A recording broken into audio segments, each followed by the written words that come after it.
नमस्कार दोस्तों, स्वागत है हमारे यूट्यूब चैनल पर आपका। सोमवार के व्रत को लेकर मान्यता है कि इस व्रत को करने से भगवान शिव अपने भक्तों की सभी मुराद पूरी करते हैं।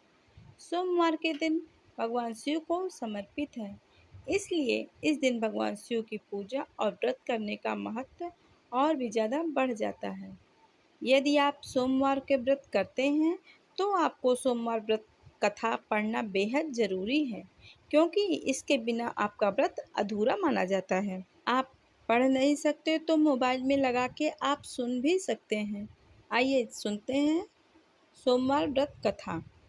देवों के देव महादेव बहुत ही भोले माने जाते हैं, इसलिए उनका नाम भोलेनाथ भी है। पौराणिक मान्यता के अनुसार भगवान शंकर को प्रसन्न करने के लिए किसी भी तरह के खास विशेष पूजन की आवश्यकता नहीं होती है, क्योंकि कहा जाता है वह तो भोले हैं और भक्त की मन से की गई कोई भी पूजा भक्ति से वे प्रसन्न हो जाते हैं। अगर आप भी शिव की भक्ति और कृपा पाने के लिए सावन के सोमवार का व्रत करते हैं तो इस कथा से भोलेनाथ को प्रसन्न कर सकते हैं। कैसे मिला साहूकार को संतान प्राप्ति का वरदान। एक बार किसी एक नगर में एक साहूकार रहता था। उसके घर में धन की कोई कमी नहीं थी, लेकिन कोई संतान न होने के कारण वह बहुत दुखी रहता था। संतान प्राप्ति के लिए वह सोमवार का व्रत रखता था और पूरी श्रद्धा के साथ शिव मंदिर में जाकर भगवान शिव और माता पार्वती की पूजा करता था। उसकी भक्ति देखकर एक दिन माँ पार्वती प्रसन्न होकर भगवान शिव से साहूकार की मनोकामना पूर्ण करने का निवेदन किया।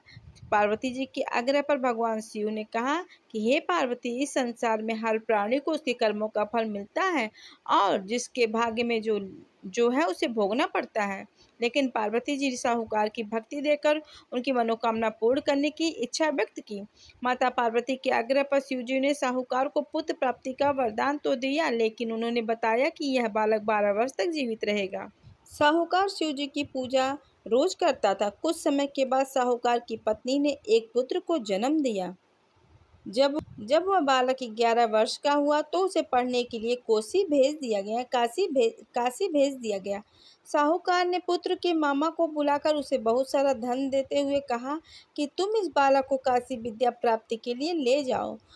तुम लोग रास्ते में यज्ञ कराते जाना और ब्राह्मणों को भोजन दक्षिणा देते हुए जाना। दोनों मामा भांजे इसी तरह यज्ञ कराते और ब्राह्मणों को दान दक्षिणा देते हुए काशी नगरी निकल पड़े। इस दौरान रात में एक नगर पड़ा जहाँ नगर के राजा की कन्या का विवाह था, लेकिन जिस राजकुमार से उसका विवाह होने वाला था वह एक आंख से काना था। राजकुमार के पिता ने अपने पुत्र के काना होने की बात को छुपाने के लिए सोचा, क्यों ना उसने साहूकार के पुत्र को दूल्हा बनाकर राजकुमारी से विवाह करा दूं। विवाह के बाद उसको धन देकर विदा कर दूंगा और राजकुमारी को अपने घर ले जाऊंगा। लड़के को दूल्हे के वस्त्र पहनाकर राजकुमारी से विवाह करा दिया गया। साहूकार का पुत्र ईमानदार था, उसे यह बात सही नहीं लगी, इसलिए उसने अवसर पाकर राजकुमारी के दुपट्टे पर लिखा कि तुम्हारा विवाह तो मेरे साथ हुआ है, लेकिन जिस राजकुमारी के साथ राजकुमार के साथ तुम्हें भेजा जाएगा वह एक आंख से काना है। मैं तो काशी पढ़ने जा रहा हूँ। जब तुम राजकुमारी ने चुन्नी पर लिखी बातें पढ़ी तो उसने अपने माता पिता को यह बात बताई। राजा ने अपनी पुत्री को विदा नहीं किया, फिर बारात वापस चली गई। दूसरी ओर साहूकार का लड़का और उसका मामा काशी पहुँचे। वहाँ जाकर उन्होंने यज्ञ किया। जिस दिन लड़का 12 साल का हुआ था उस दिन भी यज्ञ का आयोजन था। लड़के ने अपने मामा से कहा कि मेरी तबीयत कुछ ठीक नहीं है। मामा ने कहा कि तुम अंदर जाकर आराम कर लो। शिव जी के वरदानानुसार कुछ ही देर में उस बालक के प्राण निकल गए। मृत भांजे को देख उसके मामा ने विलाप करना शुरू किया। संयोग बस उसी समय शिव जी और माता पार्वती उधर से जा रहे थे। पार्वती माता ने भोलेनाथ से कहा, स्वामी, मुझे उसके रोने की स्वर सहन नहीं हो रही है। आप इस व्यक्ति के कष्ट को अवश्य दूर करें। शिव जी की कृपा से साहूकार का बेटा फिर से जीवित हो उठा। जब बालक जीवित हो उठा जब शिव जी मृत बालक के समीप गए तो वह बोले कि वह उसी साहूकार का पुत्र है जिसे मैंने 12 वर्ष की आयु का वरदान दिया था। उसकी आयु पूरी हो चुकी है, लेकिन मातृभाव से विभोर माता पार्वती ने कहा कि हे महादेव, आप इस बालक को और आयु देने की कृपा करें, अन्यथा इसके वियोग में इसके माता पिता भी तड़प तड़प कर मर जाएंगे। माता पार्वती के पुनः आग्रह पर भगवान शिव ने उस लड़के को होने का वरदान दिया। शिव जी की कृपा से वह लड़का जीवित हो गया। शिक्षा पूरी करके लड़का मामा के साथ अपने नगर की ओर वापस चल दिया। दोनों चलते हुए उसी नगर में पहुंचे जहां उसका विवाह हुआ था।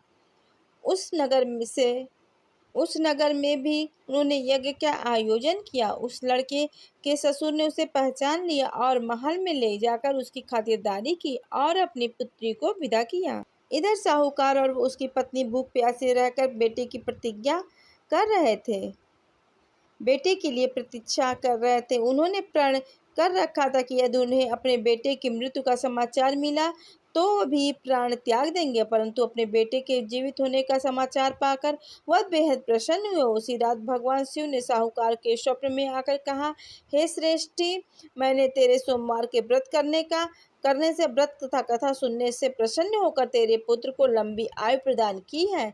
इसी प्रकार से जो कोई सोमवार का व्रत करता है अथवा कथा पढ़ता है, सुनता है, सुनाता है